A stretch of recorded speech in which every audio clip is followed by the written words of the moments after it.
Super cool. So Facebook was deciding that it didn't want me to add people to my live. So Taylor and Garrett invited me to try out Instagram. I would like to tell you, this is Trina Burgess speaking, and I am coming to you live from Armstrong, BC. Look at this beautiful place. What a gorgeous place. I was in Naramata all weekend, and Naramata, BC. It's on Lake Okanagan, and I got to meet up with all my Class Afloat friends, 12 of them, 11 of them, 12 including myself, and we had 6 girls and six men and 6 women, and we had a pile of fun. And look, here's Tara. Okay, I can wave and request it. So view and go live.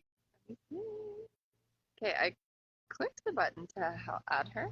Let's see, go live. See if it's working. Request it. Invite it. Hello.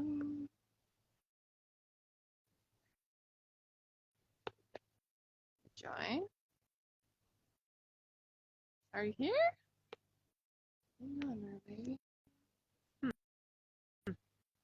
Oh, finally! Thank you! We did it! You supported me! You are welcome. You're so welcome. I love it! This is so awesome! Thank you. Please forgive me for my technological simplicity. I really appreciate you stepping me forward in my leadership. So welcome, Trina. So welcome. Hello. I'm happy to be on here with you. Thank you for having me, for doing this ABCs of leadership every freaking day. That's commitment. Yeah. Freaking commitment. I know, it's so good. And I feel like now I'm finally leaping over that hurdle of not being able to figure things out, right? You're just like, you can do this, Trina. Thank you, Taylor. You are an amazing coach. By the way, if anybody needs a coach, call Taylor. You'll see. Great. So tell me, I'm really excited to hear, what is it about forgiveness that you like, that really resonates with you, that you are excited to share with people about how this is going to help them in their leadership? Yeah. You know, I forgiveness was something for a long time. It's very interesting that I thought, oh, forgiveness is for right and wrong. And, you know, there was for a very long time that I actually rejected forgiveness from being a part of my life. It wasn't until recently that I started seeing how fundamental forgiveness is for clearing the energy where we hold on to things so that we can create something new. In fact, forgiveness is a really beautiful bridge for creating new when we are holding on to the old, to the right. And so I've just like, the reason I wanted to be on and be present with you about forgiveness is because that's been something I've been taking myself on this year, not just forgiving my past, forgiving others, but really forgiving myself where I didn't show up. And the results that I've seen from clearing this energy with forgiveness are just, they're insane, in relationships, in finances, in business, in family life, right? And so, you know, I just love the idea of the concept of forgiveness because it's a step towards freedom, right? Yeah. I so love it. I really, because what I'm hearing you say, Taylor, is it's not about the other people. It is, but you're seeing this additional step of like, oh, wait, when I forgive myself for what I didn't do, now I just like took the jackhammer to the concrete that's on my feet, and now I can like step forward in my life, right? Yeah. It's like you're breaking free from those chains that are held you bound to your past. And you're saying, that's great, that was yesterday, and today I'm going here. Doesn't matter what I did yesterday, doesn't matter what I did 5 minutes ago. I'm making a decision today, and I'm going here without the pain, right? Like, I don't ignore the fact that I just did this thing. I take responsibility for whatever it was that I created. I acknowledge you, I acknowledge that I had a breakdown. Please forgive me. We're going here now, right? Is that what I'm... Yeah. Yeah, and one big thing that might support to understand this, on a deeper level, is I used to think forgiveness was an action, like it's a doing. It's something that you check the box, I forgave myself. But actually, forgiveness is a way of being. It's an embodiment of a energy that allows us to really clear what we've been holding on to. And so, for example, like I'll share this. When I was younger, my family, we experienced a foreclosure. We had a foreclosure when I was about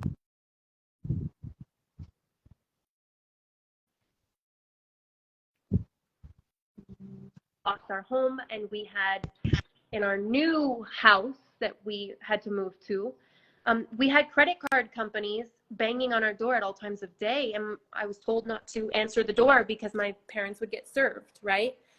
And so in order, and then I built a bunch of belief systems that it's not safe to open my door. It's not safe to have money or spend on credit cards, or finances are evil because the banks will take everything from you. So you can't do credit. Like I just built all these beliefs that somehow supported me through the years, until I got to an age where I hit a ceiling of I started sabotaging myself to make more money. I started sabotaging myself when it came to,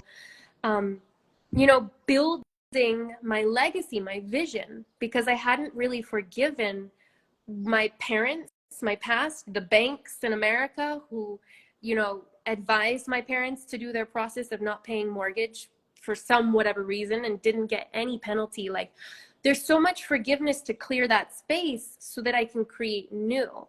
And it's something that I get to carry around. And maybe the Ho'oponopono, is that how we say it? I forgive you, I thank you, I love you. That one. Ho'oponopono, exactly. And tell us about that. Tell us more, because I learned that like 15 or more years ago. Ho'oponopono. That's a beautiful, probably one of the most useful skill or tools that I've ever come across. It's so simple, so profound. And it starts with, I forgive you, I love you, thank you. I forgive you, I love you, thank you. And so whenever I get into a place of gunky, gross energy, there's some forgiveness to be created, space to be created. There's something I'm holding on to. And so when I start thinking, I start feeling or thinking thoughts like I can't get out of my head, I can't stop thinking, right? Because I'm on about this thing I need to do, or this person that I didn't respond to, or whatever. I get to go into what beliefs am I making true? And then I get to choose if I continue to believe them or not. And I get to create space for the ones that I have been believing. Like the way that I believed for many years that money is evil and credit cards are evil. I got to forgive myself for all of the limits that I placed on myself or my parents. Because I don't know about you, maybe you carry some subconscious or have carried subconscious beliefs against other people, right? Like I blame you for causing this in my life. I blame you for telling me I'm ugly. I blame you for telling me I'm stupid or not intelligent, right? And we carry these around and we make them mean something about ourselves, when forgiveness is a really powerful way to cause something different, right? Wow. I love what you're saying. I love what you're saying. I really want to know more, because my description of it, you recognize, is very transactional. And you said it's more than that, it's a way of being. Can you just like unpack that a little bit more so we can understand the difference between just a check mark to being like this is who I am. It doesn't matter what you do to me. Like you're gonna, whatever comes at me, it will be forgiven. Is that? Tell me more about the distinction you see and how we can embody that. Yeah.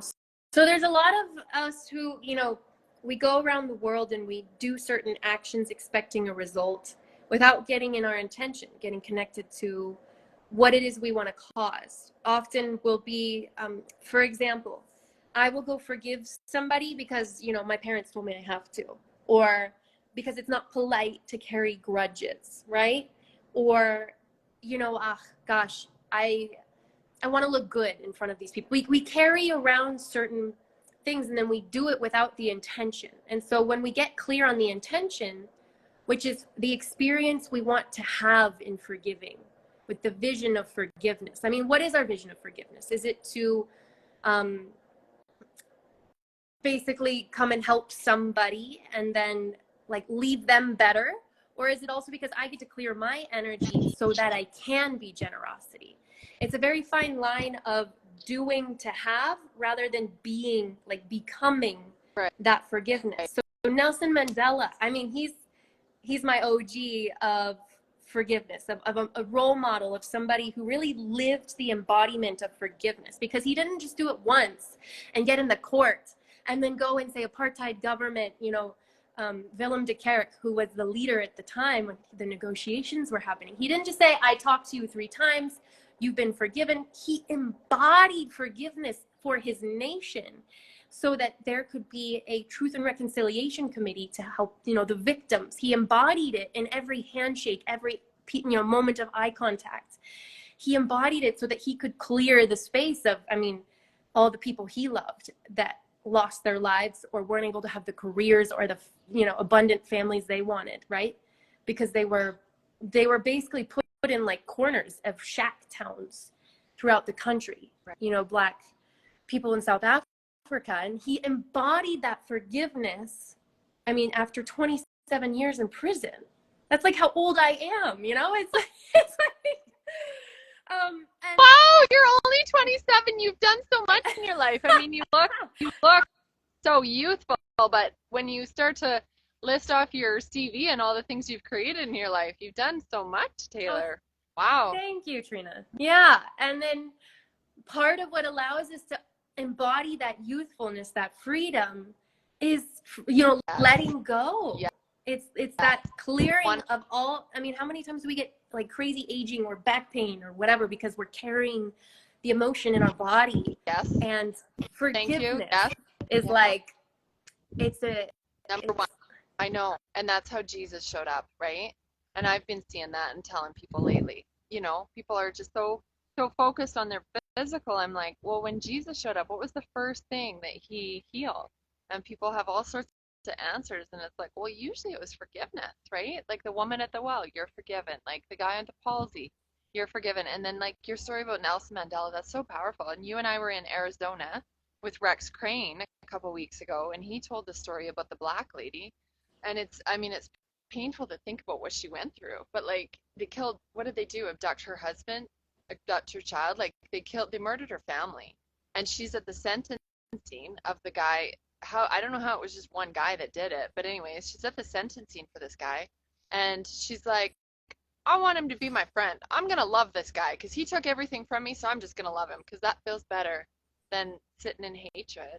And I was just like, that's embodiment of forgiveness, hey? yeah. Like, and I think in a healthy way, it gets to be a healthy. You can't step back into a relationship with people who are not willing to step up their game and to repent and to be kind and to, you know, make the turn, because you can't, otherwise you're pulling yourself back into a hole. But the forgiveness, like just to focus on that embodiment of forgiveness, I love that. Tell us more. Yeah. Well, when you're talking about that, you know, forgiveness and what we create with that, there's a difference between creating forgiveness from your vision and then, you know, what you get to cause in this world, like Nelson Mandela, Martin Luther King Jr., you know, these great leaders that we look to. They were willing to get in the ring with the people that were killing them, that were hanging their families or whatever, right? Because they had a vision of unity and they were unwilling to stop. I mean, Nelson Mandela, he was given the option to, before he got sentenced to prison, when he was in court, because they caught him, they got him, they arrested him, and then he got to go to court. And basically what happened was they said, if you say I relinquish my movement, I relinquish, you know, the unity movement I'm on, we will not put you in prison. And what did Nelson Mandela do? He pled guilty to creating unity, to causing this vision, and went to prison for 27 years. And so why I say that is because he was willing to negotiate with the people that were quote unquote toxic because of a vision, a bigger vision. And so when we're in forgiveness, we get to hold our bigger vision so that we are causing and not at the effects of whatever is around us. I mean, most of us spend our life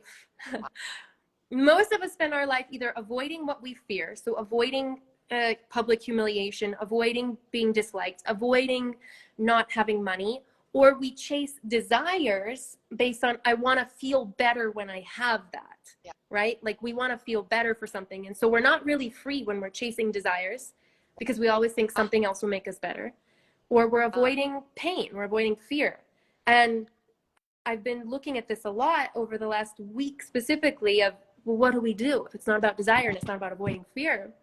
It's about forgiving and relinquishing like all that makes us feel not okay inside, so that we can be in cause from a place of vision rather than I need a new car to feel okay.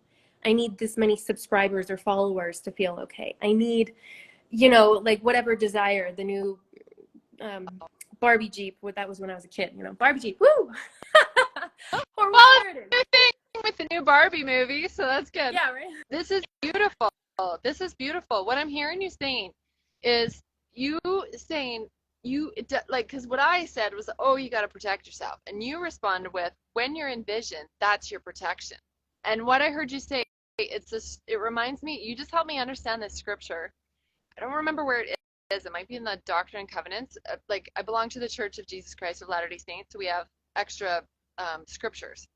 And like we believe in the Bible and the Book of Mormon and the Doctrine and Covenants and the Pearl of Great Price. So we actually have 4 standard works. Anyways, in there's a scripture that says you will become agents, not like to act, not to be acted upon. And you just explained that to me. I think I've read that for years and not fully understood. You being vision, and now you're the one creating, not other people. Like, you're not a victim to other people's creations. You're taking charge of your life, and you are like, okay, you're fighting. You're like the mom. It's like you're like the mom or the dad, and you're like, okay, kids, yes, you're fighting, and you're gonna stop now, right? So it doesn't matter how much the kids fight. You're like, no, we're taking you out of here. We're gonna find a way to resolve this solution because we are a family. Yeah. We're all part of the family of God, and we do get to step into that role of like, no, we're going to stop fighting now. We're going to find a way to change the game, right? We are Interrupt. the global game changers, and we get to step into that. Wow, holy cow. Yeah. This is incredible. And there, you know, Trina, like as you're saying this, there's never been a better moment to have this kind of conversation where we really ask ourselves, what does forgiveness mean? Like, what energy am I leaking in my life around somebody I hold energy on that I felt like I said something stupid, or they said something to me that hurt me? Typically, it's someone in our family. Sometimes it's a friend. Sometimes it's like a stranger that we hold energy on. But like, you know, given what's happening in, you know, Gaza right now, and there's never been a better moment to really embrace this conversation of what forgiveness could cause in this world if our governments were willing to really step into the embodiment, or at least to learn the leadership that would allow them to embody forgiveness, right? We're a bit ways away from that because of the, you know, protection and the fear that we have been running from, right? Talk about not free. We're running from a lot of fear, a lot of things we don't want to feel anymore. And the solution has been, you know, more walls, right? War. And forgiveness is the openness to cause something different than what was created before. Oh my goodness. Holy cow. You know what I just thought of? There's this, like, you're so right. Because there's like in the Book of Mormon, there's this story about these people, and they were like murderous. And this guy comes along and introduces them to like the master forgiver. He teaches them about Jesus Christ, and their hearts change. And they're like, you know what? We just can't go to war anymore. And so they bury their weapons. And then these other people come along, and like the story goes on, but basically they just submitted themselves. They're like, we're not going to war. Like, we'll give up our lives before we go back to murdering. Right? They were in that place where they're just like, we're so done with murdering. We're just not gonna defend ourselves. So then they found other people to defend them. And the story goes on, but it's just like, I was just seeing that moment of like, you're right. Defensiveness is the first act of war, right? There's no war until some separation. Yeah. which is easier said than done. I mean, I acknowledge I'm sitting here like, look, I'm in the desert. It's beautiful. I've got a freaking ghost on my tree for Halloween. You got this beautiful background. We're sitting Oh, here and and a nice and dog. a dog. Yeah, like look at this abundance we're surrounded by. And so Yeah, this privilege, it's so easy for us to say. this Absolutely. Yeah. privilege is something we get to expand, and Yeah. what we both dedicated our entire lives to. And I Yeah. invite anybody who watches this, ever finds it, watching it right now, is really getting connected to, where do you have your privilege, like that you can cause something different for somebody else in this world, whether it is in the conflict in Israel right now and in Gaza, or whether it's in your own family, because that's where real transformation will shift this world, is in the household, which is why I love how much you post about with your kids and your family, and how much you bring in and their creativity. I just think it's beautiful, because that's really where forgiveness gets to start, is in your heart, your house, your home, and in your community. Wow, that is so beautiful. And you're right. Because here's what I see too, and this is also like patterns from history and scripture, is sometimes when the fighting gets so bad, you just pull out, right? You're like, I can't stay in this place where you're fighting, so I'm going to go find a place to pause and be peaceful. And that's like, if we can't create the peace here, let's move into a peaceful place, right? Yeah. And that's an important principle in our lives, because I see that, like, when our lives turn to war, when we're fighting or getting contentious in our lives, the answer is often pause, step back, take a time out, right? Like the moms will be, go take a time out, and then you can, like, because this friend of mine, Kim Groshek, stepped into my life in the last year, and she teaches pause power. I'm like, this is so powerful when you can pause. It's a physiological thing. It's like, if your cortisol On the levels are nervous system. high, your adrenaline is up, you gotta get that cortisol back down before you can even get your brain to, like, clear out and think properly, right? Yeah. So Yeah, there's a whole like biology piece of the nervous system, and I love that you speak to that, because there is, when you're in fight or flight, you're in fight or flight. Or the alternative, which is what I like to call possum, people faint, right? Which yeah, is in a different nervous system. But then the vision, right, is to be in peace, your rest and digest, which is what we call the parasympathetic right. nervous system. And so when we're there, we can cause something completely different than when our adrenaline and our cortisol are pumping, right? When we're in, like dopamine and endorphins, then we cause real connection. But if we're in protection, Yeah. people feel it, right? You emit like certain hormones and smells that people might not consciously register, but they do register. The energy, the facial, the muscles, right? The eye contact, the smile or lack thereof, right? And so I love that you're bringing that in, because it's a great moment to say, practice playing with your nervous systems. Like, just get curious about when you're in fight or flight, or when you're in rest and digest. What causes you to go in fight or flight versus what causes you to bridge or embody, rest and digest. So Wow, that is so, wow. I mean, I've always known that Kim's message is amazing, but it's like, I constantly see how powerful it's just the pause, right? Like, yeah. got it. If you're in this moment where you think the answer is hatred, resentment, anger, fighting, there's a different way, right? And we get to stand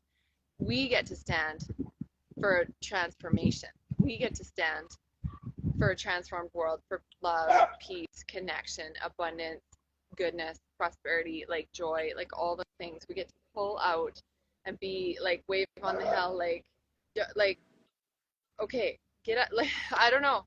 What are you like? What are you hearing? Yeah, I do get to jump in a minute, but what I want to say is, what I'm hearing is, like, it's really about not just saying the things, right? We're not just going to write the Constitution and not follow it. We're going to write our own Constitution, the way I want to live my life. What is an extraordinary life for me? Who do I be in that? Not what do I do, but who am I being? Right? Am I being unity? Am I being love? And then we get to turn ourselves inside out to deprogram, like you said, like deprogram all of the crap, we've carried to recreate and make space for what it is we really want, the vision. So that's what I'm hearing you say, which is why thank you for having me on to talk about forgiveness, to talk about the space we can create in our lives right now. Like right now, we could create forgiveness in space. Yeah. Who can forgive? Absolutely. Yeah. Yeah, So, that is beautiful. Thank you thank so you. much. I honor you for your gift, for dedicating yourself to leveling up, to just taking the next level, to being all in, focused, and committed to being your best self so that you can offer that gift and create beauty around you. Thank you so much, Taylor. Love. Thank you. I receive, and thank you for having me on. Thank you for just being one of the most committed leaders I've seen, and just freaking going with it, figuring yourself out as you're building the plane. Like you're building the plane as you're taking off. Like that's what I'm seeing. So thank you for being crazy and wild and powerful and visionary. Yeah. There's a peacock leaf. Isn't that hilarious? Yes, I am building the plane.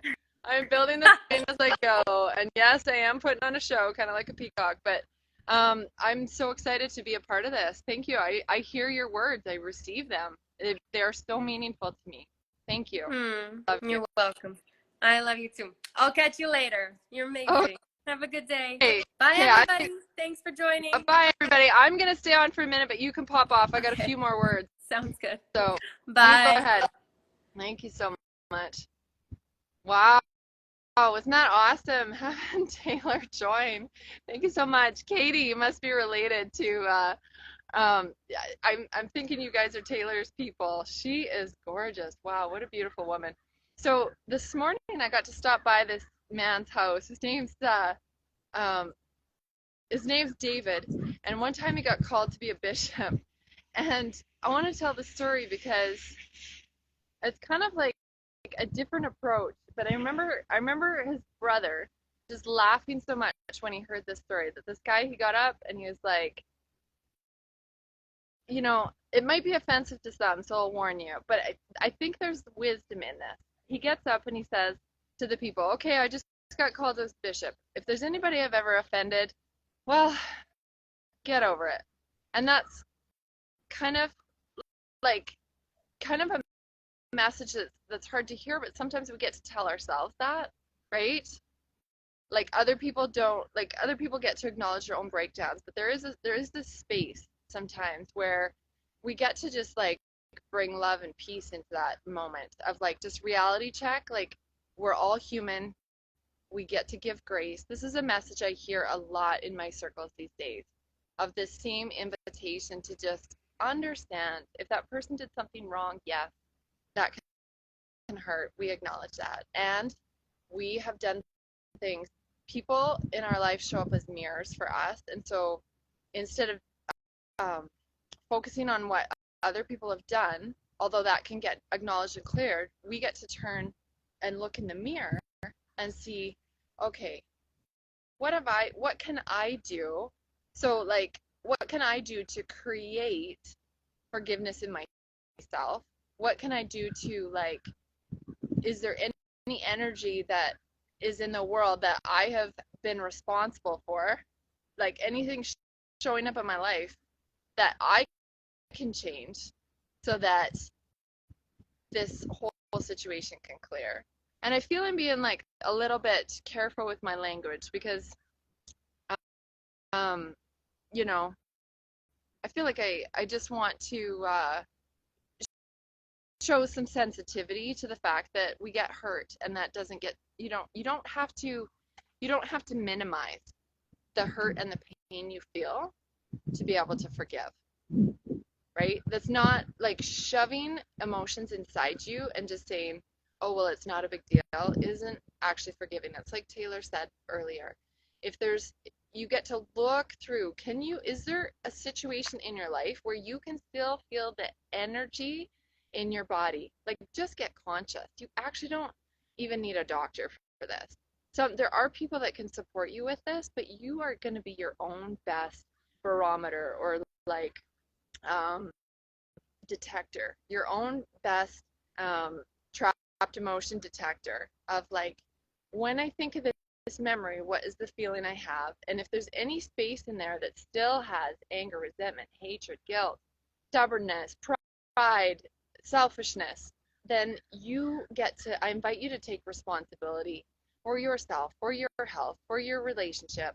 Take 100 responsibility for what's showing up in your life. And if those feelings are still in there, I invite you to find a way to release them. And this has been my magic feather. Isn't that hilarious?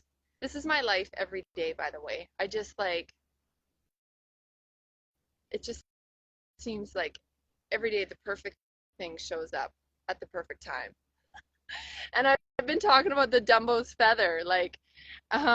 I've been talking about the emotion code that I learned years ago being a Dumbo's feather. And I looked down, how the heck did a peacock feather get there? Anyways, I kind of have a peacock personality.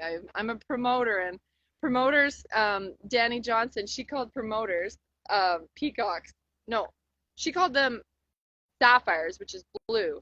And somebody else put all the four personality types into different birds. So like an owl, an eagle, a dove, and a peacock for a promoter. So I would like to, just take some time today to promote what this conversation around forgiveness and around taking responsibility for your own life. I am a trained and certified emotion code practitioner.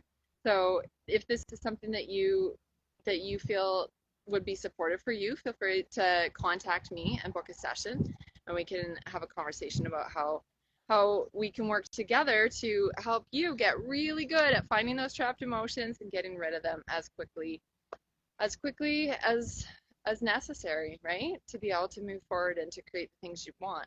If you've got a bunch of junk in your house, you get to clear that out first so you can move forward in peace, love, prosperity, kindness, goodness, joy, abundance.